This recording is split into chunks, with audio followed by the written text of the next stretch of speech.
Do we race Aldebaran or don't we? Well, Mr. Mason said to wait until he had talked to the steward. Well, he's cutting it awful close if we're going to run. We're going to run, or else I'll sue for the purse. The stars are right for me today. Aldebaran is certain to win.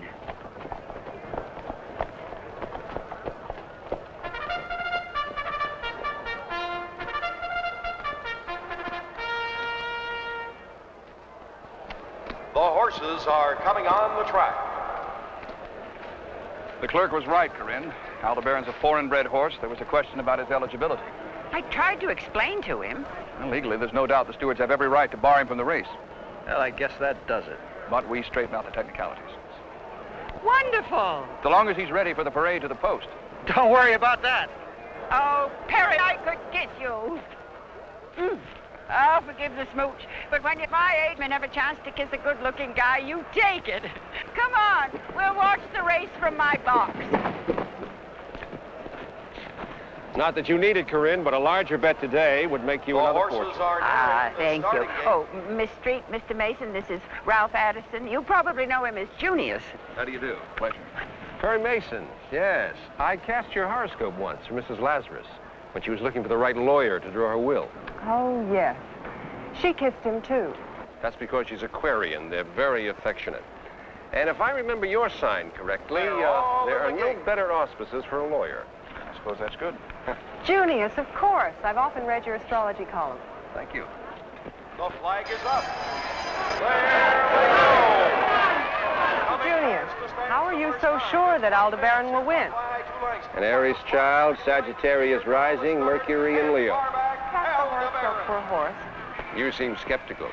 But if, as you say, you've read my column, you must have learned by now that astrology is anything but superstition. Pretty famous people believed in astrology. Goethe, Emerson, Carl Jung. Adolf Hitler? Oh, we have a disbeliever here, Corinne. This country alone, 20 million people live their lives. Aldebaran in front. It's going to be a driving finish. Come on, baby. And the winner is Aldebaran. Two lights in front. What would I ever do without you? Corinne, my dear, credit the stars, not me. I only interpret them. Come on, Della. We'll go to the winner's circle. That's where the fun is. Mr. Mason, just a minute. I've read the computerized horoscopes of all Corinne's party guests for Sunday. You're on that list. Computerized horoscopes? Yes, exactly. Feed in the date, time, and place of birth, and the program computer prints out a precise individual horoscope. Corinne is going to introduce her new House of Heaven cosmetic line. I'm assuming you'll be there. Well, she asked me to come, but I'm not sure I can make it. It's terribly important to me that you come. Why? I'm having, well, a domestic problem. You see, it's impossible to get my wife to, well, she's going to be there. You can observe her, and then we can talk.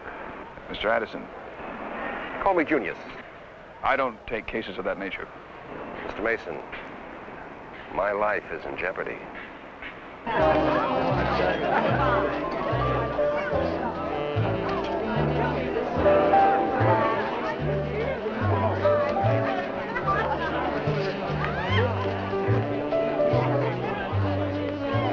May I? All right. Thank you. Thank you. What do you think of Junius? I don't. He analyzed my horoscope, the one we got at the door. He assures me my signs are fantastic. I'm going to have a ball tonight, no matter what. Good.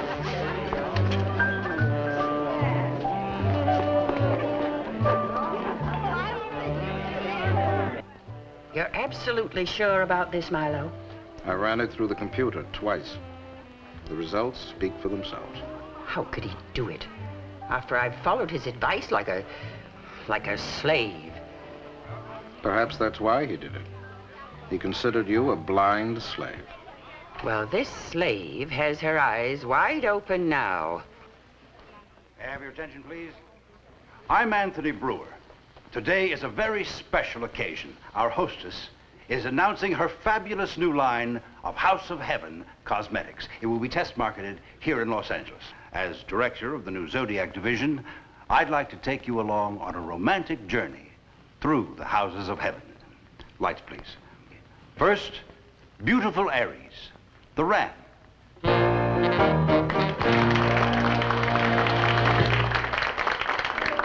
Those of you who have guided your lives by the influence of the stars and planets have had to choose your cosmetics haphazardly, without benefit of heavenly guidance. Think about that while we enjoy the lovely twin signs, Gemini.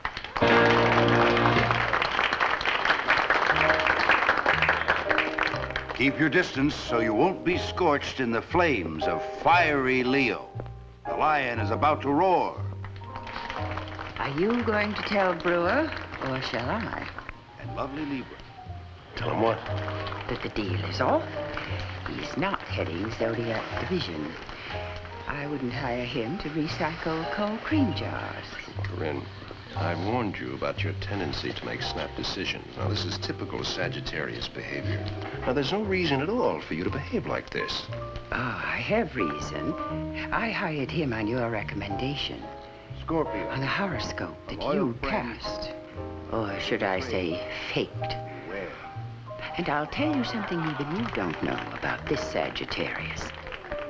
When I trust somebody all the way and find out that I have been had, that's it. Period. End of the line. All over. Fini.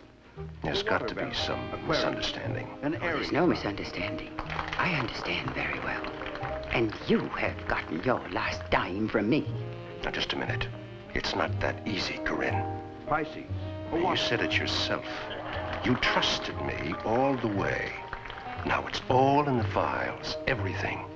You tie a can to me, and the Internal Revenue, the Food and Drug Administration, and some of your toughest competitors will find out some very interesting things about their eminent lady tycoon. Virgo. Everything I told you was in confidence. That's right. And confidentially, you had better change your mind or plan to regret it. Nancy! Oh, I was just coming back. I know you don't like it when I go away like that, but I just wanted to get myself together. What the devil did you tell Corinne? Why, nothing. You told her about the money, didn't you? That's how she found out. You're not making sense, Ralph. For the 5,000th time, stop calling me Ralph! I'm sorry. Well, how could I say anything to Corinne? I haven't even been near her. You're a liar. No, I swear I'm telling you the truth. You sounded off to her, and then you sneaked away knowing I'd find out. No, I came down here because I don't know all those people, and they make me nervous, and I just felt so alone, that's all. I'm so sick and tired of your nerves, and your lying, and your sulking. No wonder you're alone. Who in his right mind would want to have you around? Sorry, I can't help it. I really can't help it. You're beyond help. I've had it. Just can't deal with it anymore. I'm going to find some legal way to put you where you belong. Locked up. So that, ladies, is Corinne Warner's latest contribution to your lives. Once you give your cosmetician the exact date, time, and place of your birth, it will be fed into the central computer of the noted astrologer, Milo Vernon. Once your native data is fed into his computer, you will get back not only your personal horoscope, such as you've all received here today, but the computer's list of exactly which House of Heaven cosmetics will be most flattering and effective for you, personally. Thank you very much. Would you like a drink? May I see you a moment, Milo? I made a mistake, Milo. I thought it was my wife at first. But it was you, wasn't it? I did what I had to do. I introduced you to Corinne. I set it up so that your computerized nonsense isn't lined for big dough, and you pay me back by trying to wipe me out with her. That horoscope of Brewer's was faked. Deliberately faked. There's nothing else I could do. Maybe you can fool Corinne, but not me, and certainly not the computer. What's he talking about? You're going to regret this, because I'll break you. I'll run you out of the profession and into jail, and I can do it. You know I can. If Corinne knows about the horoscope, what about my deal? It's off. At least for the time being. Then we've got to talk. Not now. Not here. Tomorrow night.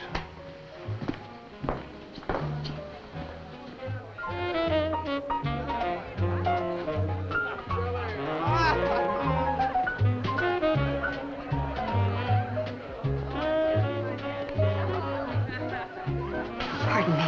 Thank you. Excuse me. Do you know that man that Junius is talking with? Yes, Perry Mason. He's an attorney. Attorney? And Junius really meant what he said? He really meant it? You're lying! He's lying! He makes up things about me. He wants to have me committed. Have me put away forever. Nancy! Nobody will ever believe you. You don't believe him, do you? Addison, why don't we go inside and talk? Talk? No, I don't want to talk. No more talk. I don't want to talk. No! Stop that! What do you think you're doing? Pull yourself together. I only want one thing. I just want to live long enough to see you dead. Junius! Mrs. Addison. Mrs. Addison, it's all right. You believe me now? My wife is trying to kill me.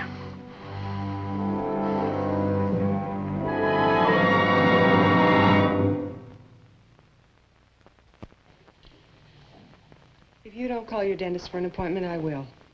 That's a good idea. You call that white-coated fiend and let him lacerate you. Sooner or later, you're going to have to call him. Sooner or later, I'm gonna have to be buried, but the Grim Reaper is gonna have to come for me first. You're scared. That's ridiculous. Kids are scared. I'm terrified. Mrs. Addison, I didn't know that I came to see Mr. Mason. It won't take but a minute. He's in, but he has an appointment in a few minutes. Could I set up a time for you another day? No, it has to be now. Please. Are you all right? Mm-hmm. I'll check.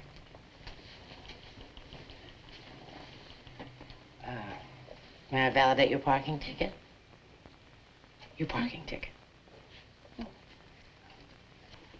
Mrs. Addison? He only has a few minutes right now, but if that'll do, he'll see you.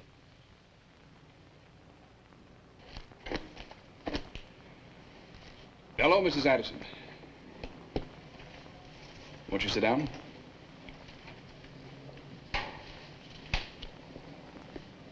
Could I get you something? Coffee, a cold drink? No, I came to apologize for, at Corinne's party, the way I behaved. Mr. Mason, excuse me. Would you like me to call regarding your conference? Yes, tell them I'll be a little late. Mrs. Addison, there's no need for an apology to me. We all get a little wound up sometimes in a healthy explosion. Your face, I scratched your face and broke your watch, and I'd like to pay for the repair of your watch. I don't really remember. I must have been very upset and fallen apart. But you didn't scratch me at all. There's nothing wrong with my watch either. But Junior said... No, I don't see any scratches. But I don't want to leave any loose ends, any things undone. You see, I'm a Gemini, and Ralph... I mean, Junior says... Why does he want to put me away? He can have the house and the property and... Mrs. Addison, despite what your husband may have threatened to do... I'm holding you up, aren't I? No, not at all. My meetings with friends. They won't mind. Friends? No. No, I don't have any friends, not any longer. Junior says...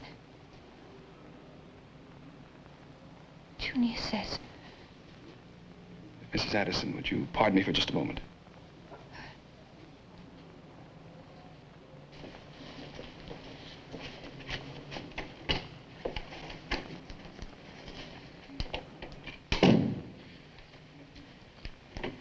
I'm not sure I know what to do. I'd call her husband, but... He says she's going to kill him. I don't think that's possible. Well, the only thing I know for sure is that she shouldn't be left alone. Could you... Take her to lunch?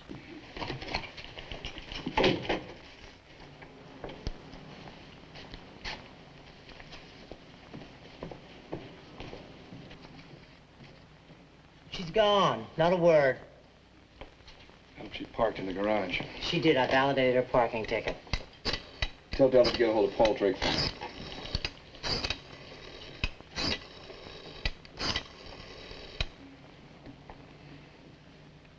This is Perry Mason. There's a young woman on her way down. Could you manage to delay her for about 10 minutes getting a car? My validation stamp is on her ticket.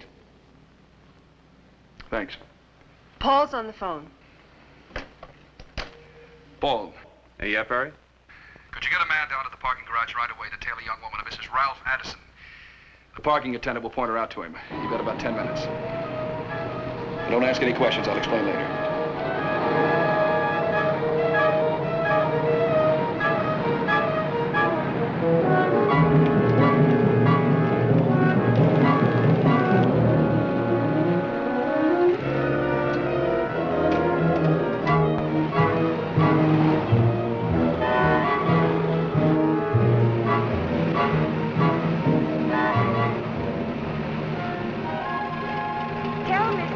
We'll van her to the track tomorrow and try and have her entered into the mayor's and filly's allowance race on Friday. Yes, ma'am. Nancy. Hello, Corinne. I came to apologize for spoiling your party the other night. You didn't spoil anything a vacuum cleaner can't make right. And what you did to Junius, in a way, I envy you, so forget it. Well, I'd like to make amends, do something. There is something you can do. I haven't been able to reach Junius, so you can tell him that I've decided to see him tonight. Tonight? Well, frankly, dear, he's threatened me, and I don't like threats.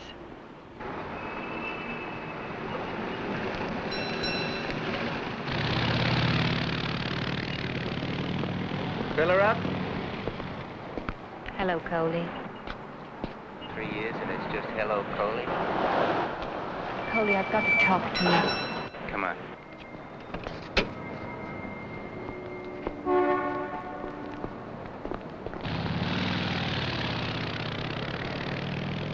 Look, this is my address.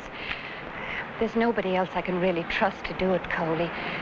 I know I don't have the right to ask, but I thought, well, Nancy, I'll come. What time tonight? Oh, about 10. Look, make sure nobody sees you. It's very important that nobody know. Now, look where I told you. And if it isn't there, it means I've changed my mind. So you just drive away and forget about it. Nancy, I know you, and I can see you're in trouble. If you need help, tell me what it is. Oh, Coley, please, just do this for me, okay? After she left the service station, she went to see a doctor. She had an appointment. And he gave her a prescription. I don't understand. Why did you do the surveillance yourself? What are you supposed to do? Don't ask any questions, he says. You got 10 minutes, he says. There's nobody else in the office. Mr. Drake called me on his car phone and had me follow her into the drugstore while she filled the prescription. But I couldn't find out what it was. And she went to 2 more drugstores, got 2 more prescriptions filled from 2 different doctors. Well, that's it. What do you think? Well, disturbed, maybe. 3 different prescriptions, 3 different doctors. She seemed to me to know exactly what she was doing. Every step. And why. It's curious about that envelope she mailed. And the piece of paper she gave that young mechanic. What was his name? Coley Clemens. He and Nancy saw a good deal of each other before she married Junius. Is her husband right? Is she dangerous? What do you think? I think I've spent several hours... And then $350. ...on something that's really none of my business. I'm going to put the burden back where it belongs. Junius? Call him. Tell him I want to see him tonight. Thanks, Paul. Good night, Meg. Night. Night.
Operator, this is an emergency. Send an ambulance to 2720 Rosita Drive right away. And contact police headquarters, homicide. Same address.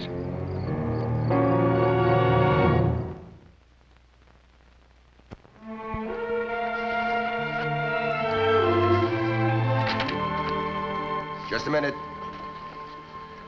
You know, I gotta give you credit, Perry. A body barely hits the floor and you're on the scene ready to service a client. Lieutenant, he wasn't my client. I'll explain later. Hold it. Just hold it. You know the woman? Junius's wife. An apparent overdose, I guess. You guess. Was she your client? No, I had merely a friendly interest in the Addisons. Look, Lieutenant, I would like to ride with her in the ambulance. I need your statement. That'll give you a chance to do a little more guessing. I'll wait for you at the hospital or at your office, wherever you say. Hospital. Good. And don't leave until I get there. I won't. When the examination team comes, have them take a shot at these.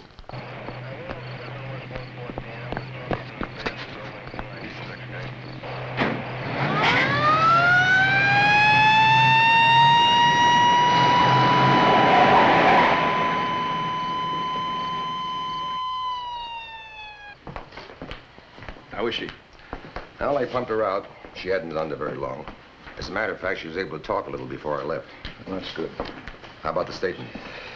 I think that's complete. If you have any further questions.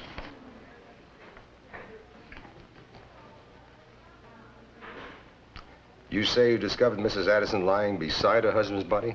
4, maybe 5 feet from him. But in the studio? Yes. And you, determined she was still alive and picked her up and placed her on the sofa? Was I supposed to leave her there on the floor? Perry, you're going to make a very good witness. I thought she was lying to me. This proves it. Where are you going? To talk to her. Nobody talks to her. She's being moved to the prison ward. She's under arrest. Yeah, the charge is murder. And she's allowed 1 phone call to an attorney, that's all.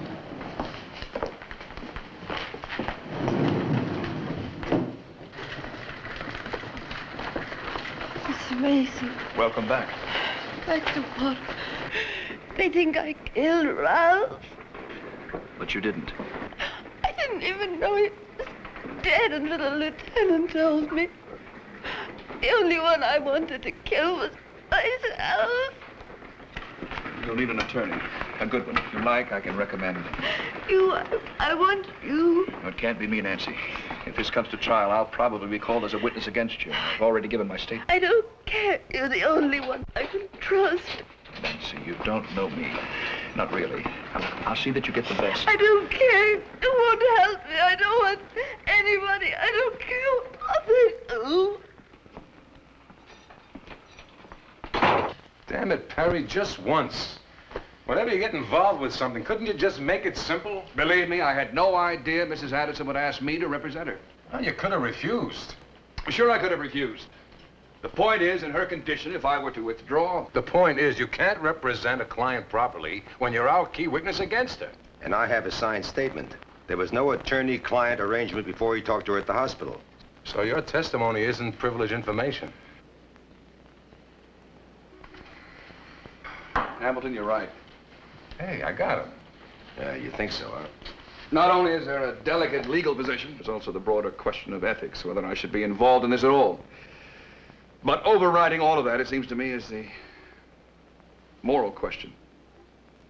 How can I just abandon an insecure, dependent woman at a time when she...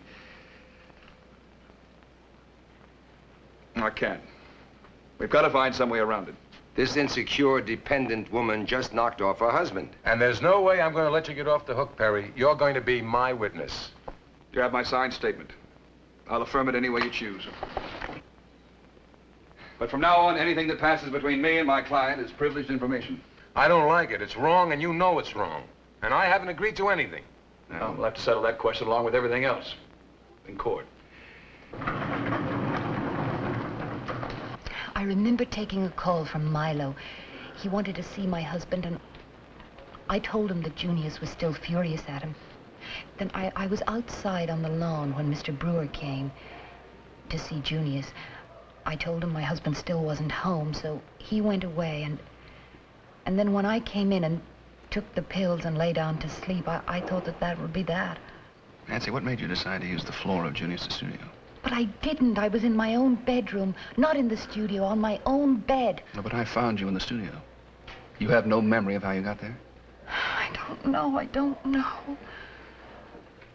On the day Junius died, you drove to the post office and mailed a large manila envelope. What was it? To whom was it addressed? That was the $25,000. It was in the house, and I mailed it to myself at my own post office box. What 25,000? Fee from one of my husband's clients. He kept that kind of money in the house? Yes, he didn't trust banks. All his friends knew that. Said their aspects were wrong for him. Nancy, what could an astrologer possibly do for a client that would be worth that much money? Oh, I don't know, but I wanted my mother to have it, Mr. Mason. She lives alone, and she's an invalid and quite helpless. And, well, Junius had already taken everything I had. How did you propose to get the money to your mother if you mailed it to yourself? Why, I wanted a friend to do that for me. The young mechanic you saw that afternoon? How did you know about Coley? That's unimportant. What did you ask Coley to do? Well, I didn't tell him about the money, but I told him I'd leave a note for him that night, and I put it into a stone sculpture that's out on the lawn. There's a space in at the back of it, and I put the key to the post office box in with the note. Did Coley get the note? Why, I don't know. Nothing here. If there was a note, it's gone now. And Coley Clemens must have it. Maybe. But Nancy didn't tell anyone else where it was. Officer, I'm Perry Mason. This is the street. Lieutenant Radcliffe, you can go on in. Thank you. If Nancy's telling the truth, the killer stabbed Junius here, went into the bedroom, found Nancy unconscious, carried her in here, put her on the floor where I found her. To make it look as if she'd killed her husband. And the phone rang. Instead of letting it ring, the murderer must have panicked. Tore the phone loose. And that's why I thought someone had answered it. Well, then the killer was still in the house when you came in and found them. When I ran out to phone for help, he or she took off. I checked the post office box. There wasn't anything in it. No envelope, no money, nothing. Oh, then someone did get the note. And the $25,000. If there ever was $25,000. We have Nancy's word for it. Nancy's word. And her husband was on the verge of having her committed? Perry, about that car you saw last night. It was driven by Coley Clemens. But he won't say anything. He says, ask Nancy. Della, get me an appointment with Milo Vernon.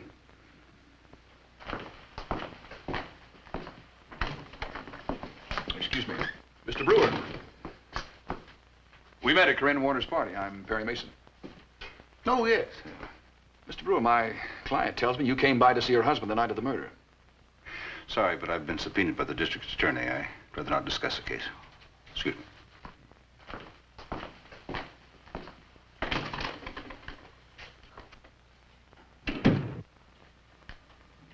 I feed in only the native data. That is, date of birth, time, and place. Now, if the computer recognizes the data, that is, if it was ever previously fed in and stored in the memory bank, well, we should have a printed out horoscope and a file reference.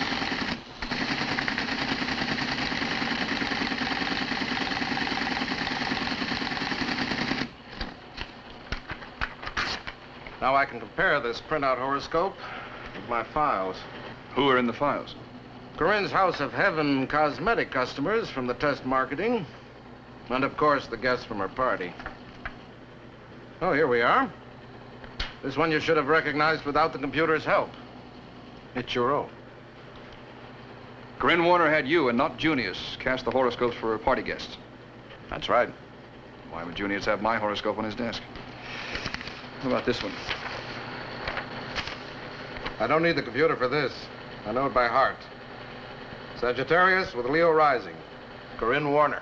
And this one? Taurus with Moon and Aries. Stubborn and determined. Reckless. A plunger.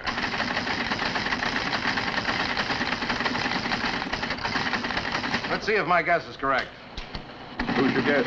Man who was just here. Anthony Brewer.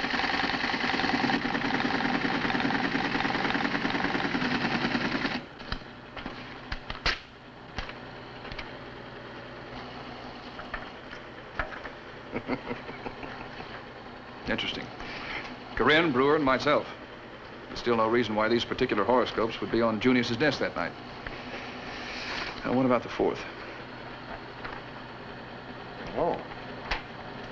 Very interesting horoscope. It's Pisces. And Scorpio is the rising sign.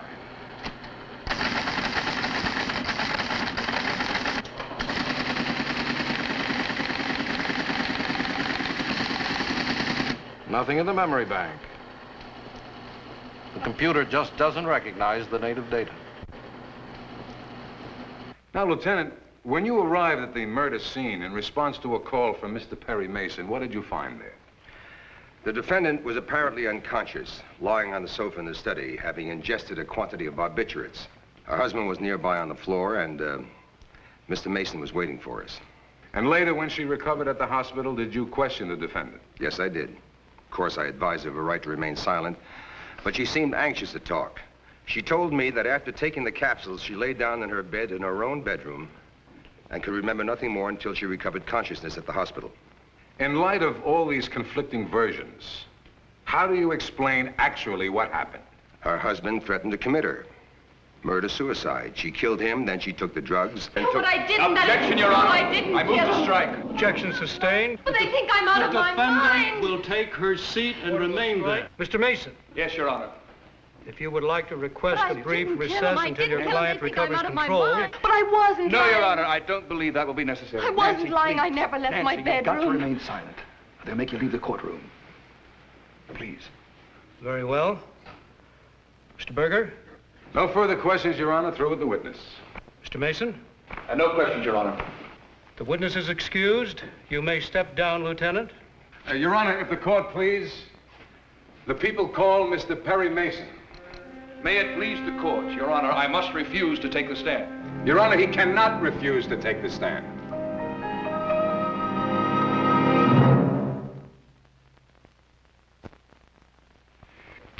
Your Honor, Mr. Mason inevitably knew that he would be called as a witness. And if he didn't know, I told him so in my office. Your Honor, I'm aware I'm aware that you put yourself in a situation where you're being pressed to testify against your own client. And you cannot do that. I agree. It's a tenuous legal and ethical position. I don't like it. I didn't ask for it. But, Your Honor, there are situations where you simply can't turn your back. Sometimes you have to turn your back. Mrs. Addison is a frightened, insecure, dependent woman who thinks of herself as friendless, alone. Well, Perry, you're not the only attorney in Los Angeles. I'm the only attorney she'd take. I tried to persuade her to retain someone else. She flatly refused. Now, what was I to do? Refuse to help? Leave her alone? Possibly to try suicide again? I don't know the answer. Well, one occurs to me. It's already evident in the court that to force this woman through the ordeal of a murder trial is not only cruel, but inhuman. You're suggesting a change of plea? Not guilty by reason of insanity. There are two things wrong with that. Nancy Addison is not insane. It was her husband's threat to lock her away in a mental institution that drove her to the suicide attempt. How do we get out of this impasse? Your Honor, suppose I were to continue as counsel for this preliminary hearing, but agree to resign from the case should it be bound over for trial. All right, I'll go along with that if it's satisfactory to Mr. Berger. Your Honor, Mr. Mason's testimony goes to the very heart of everything that I've... What about my written statement? Now, can't that be entered in the record in lieu of my testimony? Well, that testimony is hearsay, and you know that. Perry, I want you on that stand. All right, a compromise, if it's acceptable to both of you. I will allow him to take the stand, but Mr. Mason may only be questioned to affirm that statement. I now show the witness this statement in his handwriting, prepared and given to the police on the night of Ralph Addison's murder, and ask him if he wrote it. Yes, I did. And to the best of your knowledge, the statements therein are in all respects truthful and accurate? To the best of my knowledge, yes. I'm through with the witness, Your Honor. You may step down, Mr. Mason. Your Honor, since the district attorney has made me his witness in this case, the defense has the right to cross-examine. May I remind the court, the agreement with the witness was to affirm his statement, and that's all. Mr. Berger, examination presupposes cross-examination. You may proceed, Mr. Mason. Thank you, Your Honor. Question. On the night of the murder, as you approached the house, did you notice anything unusual? Answer. As I drove up, my headlights picked up a man in front of the house. He seemed startled. He hurried to a car parked at the curb and pulled away. Then I heard the telephone ring inside. It stopped as if someone had answered. Question. Then what happened? Answer. I entered the house. I found Junius dead, his wife unconscious. The phone was torn loose from the wall. Question. Didn't you say you had just heard the phone ring? Answer. Yes. So there must have been someone else inside the house to tear the phone out before I entered. Objection, Your Honor. The witness is indulging in sheer speculation in the guise of cross-examination. Sustained. Through with the witness, Your Honor. No redirect. Witness may step down. The people call Mrs. Corinne Warner. Now, Mrs. Warner, will you tell the court what happened between the accused and the decedent in the presence of your guest at the Zodiac party? Well, there was an argument, and Mrs. Addison, Nancy, was terribly upset, and she began to, well, she practically demolished the cosmetic trays. You mean she attacked him? Well, no, she wasn't exactly attacking him. I mean, she just lost control momentarily. Mrs. Warner, we have your sworn statement. Well, she said, I just want to live long enough to see you dead. But it was in anger. It was over in a minute. You know what I mean. Yes. I know what you mean. I'm finished with the witness, Your Honor. Your witness? Mrs. Warner, you've testified that you have implicit faith in astrology. Why, yes. I owe everything I have to it. I depend on it. Is it true that you paid the decedent, Junius, for his services? Of course. As much as $25,000? Well, in all, it might amount to that much. But never in a lump sum? Well, I may come off a little flaky, Mr. Mason, but I'm a pretty tough gal with a buck. Let's have order. Mrs. Warner, when did you last see Junius? Why, at my party. You didn't see him the night he was killed? No, I did not. Isn't it true that you asked his wife to tell him that you wanted to see him that night? Well, not wanted exactly. There were things between us that sooner or later would have to be discussed. Things like phony horoscopes? What? Well, isn't it true that at your party, in front of witnesses, you accused Junius of passing off a phony horoscope to influence you to hire Anthony Brewer as head of House of Heaven Cosmetics? That was no accusation. I had the goods on that faker, and Junius knew it. You're asking this court to believe that a prominent astrologer of Junius's standing would deliberately fake a star chart and then attempt to pass it off to a valued client? I am. Mrs. Warner, what could possibly influence Junius to do such a thing? Money. You've told us you didn't keep your appointment that night. Why? I don't know. I just decided that, what was to be gained? But I could just see him sitting at his desk, looking at my horoscope, worrying and waiting. At least that was some satisfaction. Sitting at his desk with your horoscope.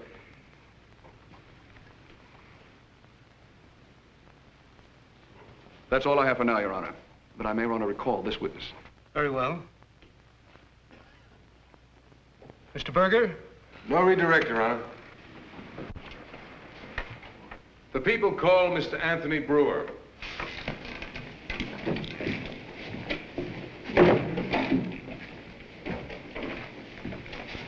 Nancy, there were 4 horoscopes on your husband's desk that night. One was Corinne's, one was mine. He had appointments with both of us. Was it Junius's habit to cast the horoscope of people he was expecting to see? You solemnly swear to tell the truth, the whole truth, and nothing but the truth? Now that I think of it, yes, it was. Be seated.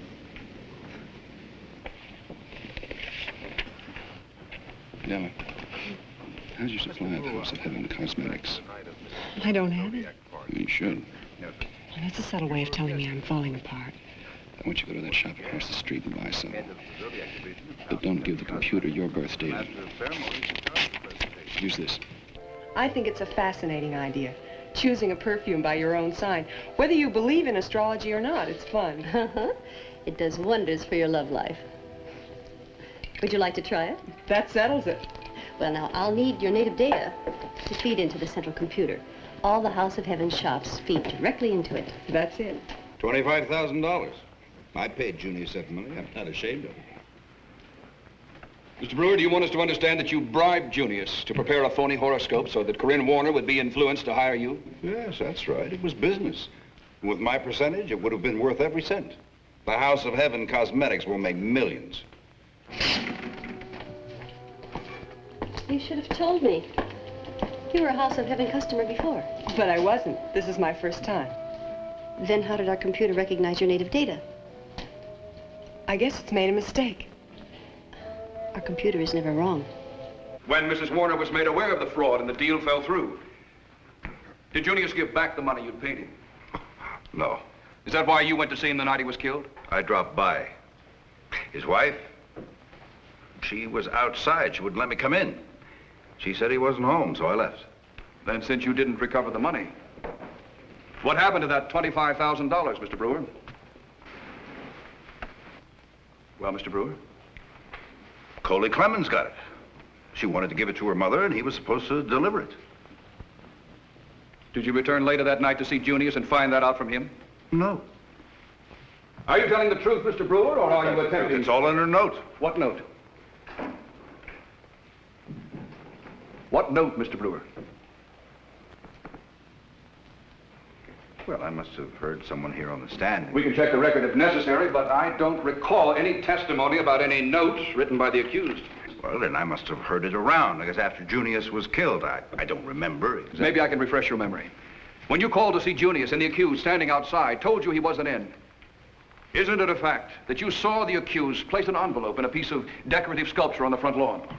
I don't remember that. And is it not a fact that inside that envelope was the note to Coley Clemens? I couldn't say. And is it not also a fact that the reason you knew about that note was because you did return later that night? All right. I did come back. I had to get my money back. I was wiped out, every cent.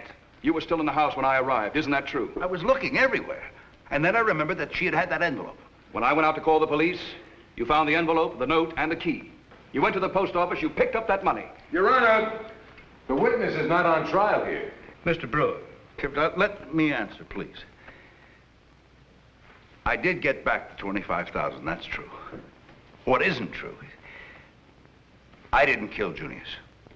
When I got there, he was already dead, and she was lying next to him. Your Honor, we've already heard this witness, in effect, confirm Mr. Mason's own testimony. Now, I respectfully request at this time that the accused, Nancy Addison, be bound over for trial in Superior Court on the charge of murder in the first degree. Mr. Mason, unless you have something to offer at this time.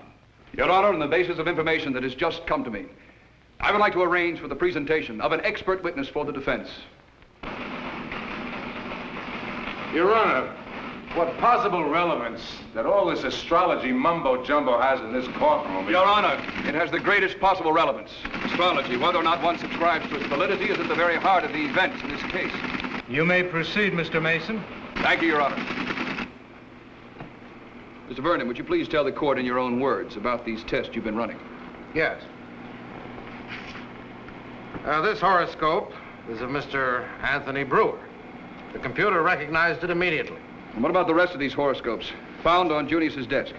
The other three people he was expecting that night. The computer recognized this one as yours, Mr. Mason. And this is Corinne Warner. Would you please run a test on the fourth?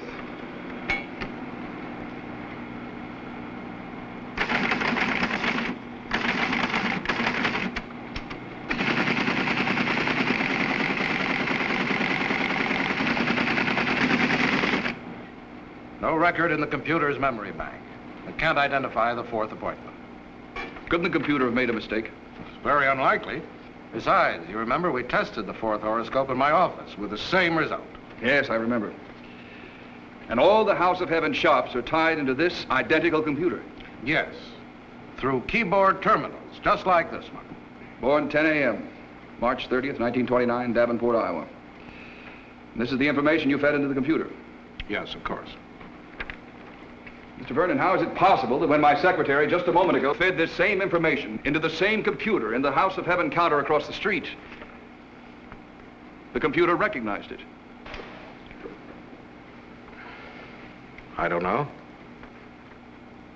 Pisces with moon in Cancer and Scorpio rising. The horoscope of the fourth visitor. Your horoscope, Mr. Vernon. Isn't that why you fed fake information into the computer? To hide your identity. You're the one who killed him and carried his unconscious wife into the studio and left her there dying to make it appear a murder-suicide. That's the truth you were trying to hide from your own computer and from this court. Someone had to expose Junius. How he was exploiting our ancient science. It was never personal. I went there to try to explain, and he would have killed me.